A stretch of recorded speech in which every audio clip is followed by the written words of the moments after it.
The information in this podcast is general information and not advice. Standford Financial is authorised under Australian Credit Licence Number 541480. Further information is available at stanfordfinancial.net.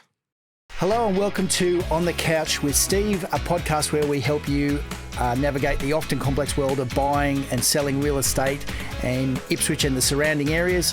I'm Steve Athanates. I'm the owner of NG Real Estate here in Ipswich. We're basically going to today to be discussing the latest Reserve Bank of Australia announcement and what that means for you. I'm joined by a great friend of the show, Steve Beach from Standford Financial. Hello, Steve. How are we? I'm very well, Steve. Thanks for inviting me back. No worries, mate. Always a pleasure. We always get you back.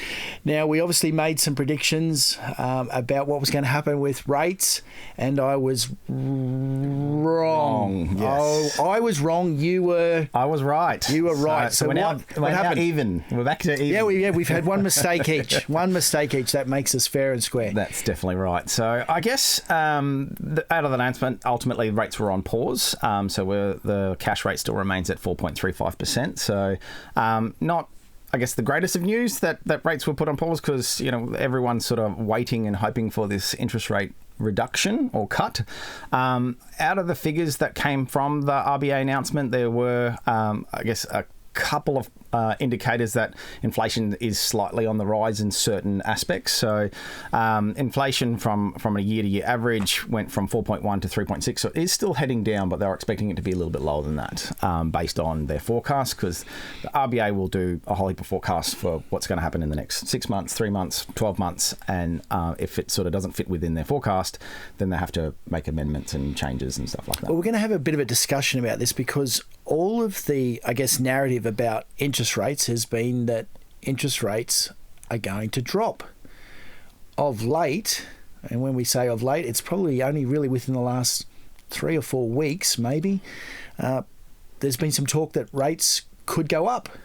Yeah, I guess a lot of questions were about rates going up in the I guess the aftermath after the announcement of the RBA. Michelle Bullock gets up and has question time with a whole heap of reporters, and that was quite topical. And that was, you know, in their long summary of their direction, there were some points that talked about that there may be a interest rate rise.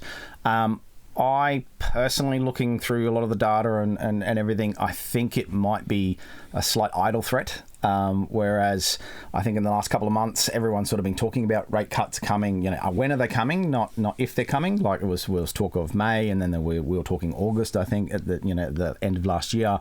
Then we pushed September, November, and then potentially even into next year. I think because there was so much speculation that rates were going to go down, I think some people have spent a little bit more money thinking that they're going to have a bit more bang for their buck, particularly with the stage 3 tax cuts coming into effect 1st of July as well. So everyone should have a little bit more cash per week or per fortnight and per month.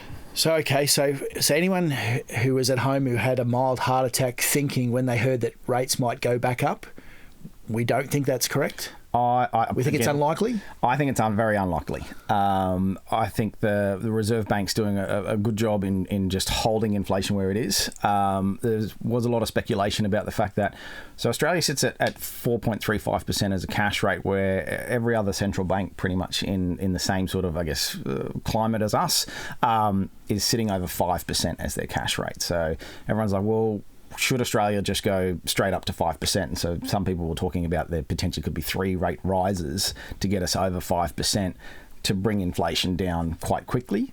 I don't think we have an economy that could, I guess, sustain that or absorb that in any sort of aspect.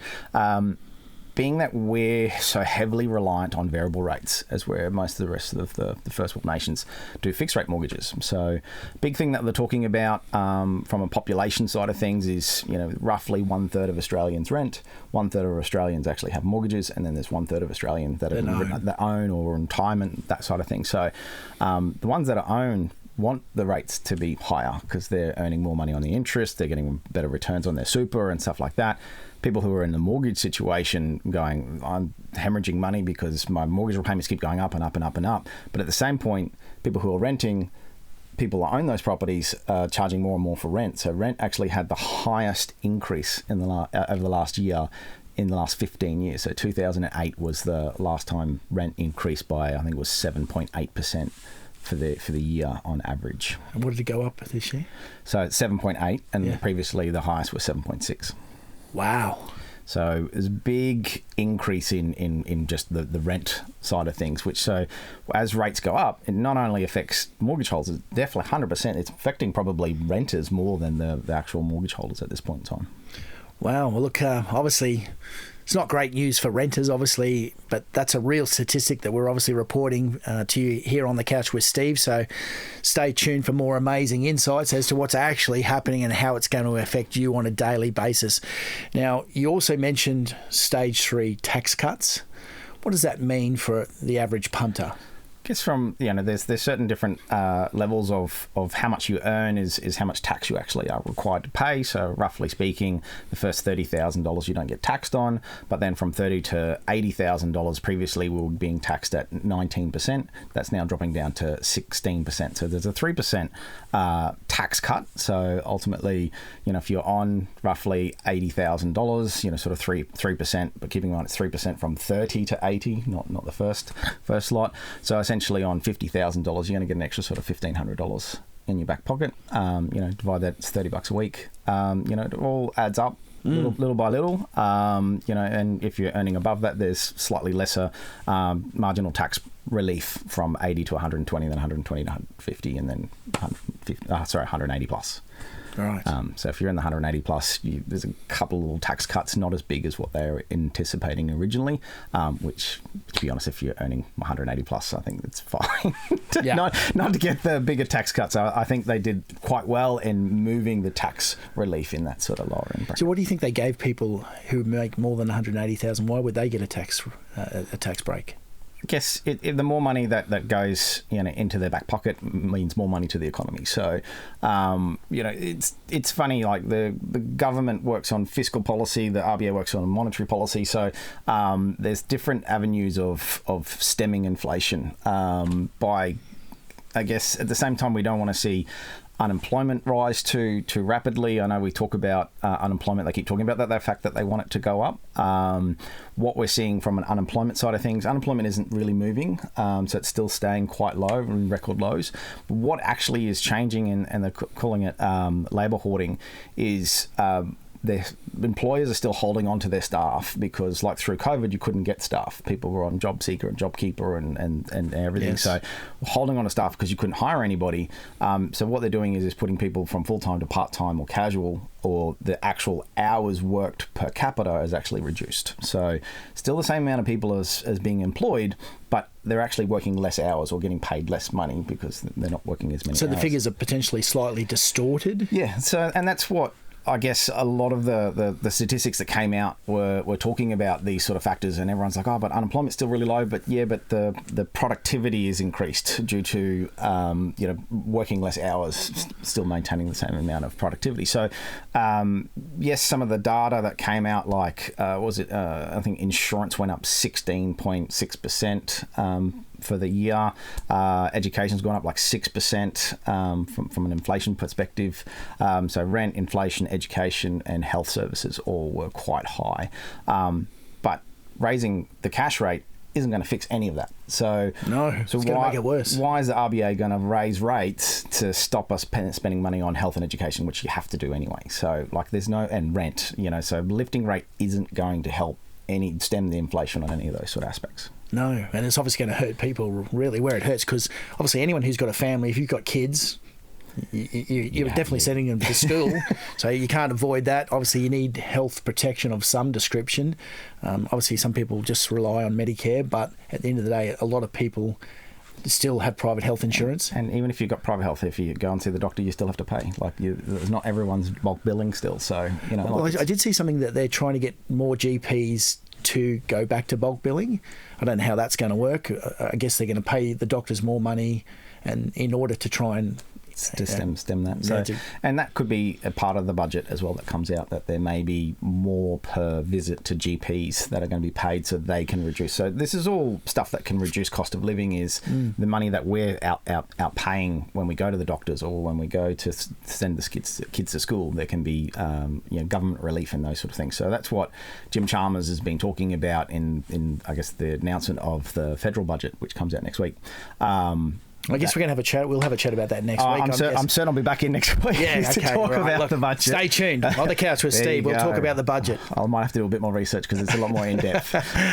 But yeah, so with a lot of the things that they're anticipating with that, it will help reduce the cost of living while not putting pressure on inflation. Now, it's going to put pressure on inflation. I think Michelle Bullock and the RBA know that there's going to be more money coming into the economy, not only from tax cuts, but also from the budget. So it'll be interesting to see, I guess, next month when they meet again after the budget and the announcement, and then 2 months after that when we sort of meet back in July, because they don't meet in June.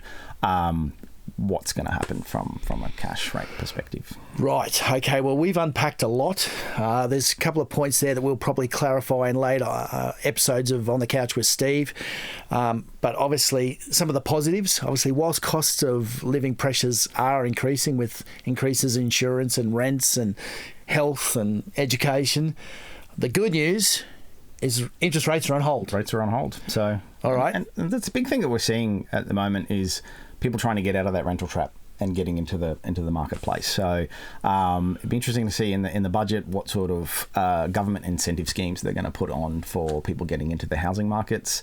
A big thing that we're seeing a lot more of, and I think we've got probably 20 on the go at the moment, is family guarantees, where mum and dad put their house up as equity for the kids to buy, because a lot of people actually have the income to be able to afford the mortgage. So serviceability is there, but the issue is it's very hard to get the 5 or 10 or 20% deposit.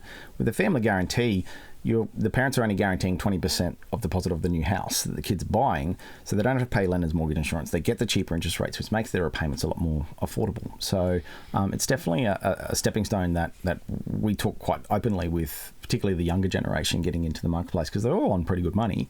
It's just trying to save up that deposit while paying rent and everything else. So you've got proven history that you can make these repayments with rents of $600, $700, $800. I've seen, I had one person the other day, $1,800 per week rent at the Gold Coast. Wow. But, and it's like, well, rather than paying off somebody's $1 million mansion, let's look at buying your own home, and so exactly. These sort of avenues are definitely open for people. All right, prediction time. We just said Reserve Bank doesn't meet in June. Next meeting is in July. No, they meet in June. They don't meet in July. They meet in June, sorry. They meet in June? Meet in June. Meet in June, don't meet in July. All right, so they're going to meet again next month. What's going to happen with interest rates next month? I'm still predicting pause. Me too. I've learnt my lesson. I'm going to stick with pause as well. So you've heard it here again today on the Couch with Steve. Interest rates in June from Steve and Steve on hold. So let's see what happens. So obviously, that's, I guess, our session, our episode for today. If you've enjoyed what you've heard today, if you've liked it, if you've got questions or any sort of points you want to raise, we'd love to hear from you. Just click the link below. We'd love to hear from you. Obviously, once again, thank you to Steve Beach from Standford Financial. Always a pleasure, mate. Thank you again. No worries. If you'd like to see more of what we're doing here on The Couch with Steve, tune into our next episode and we'll see you soon.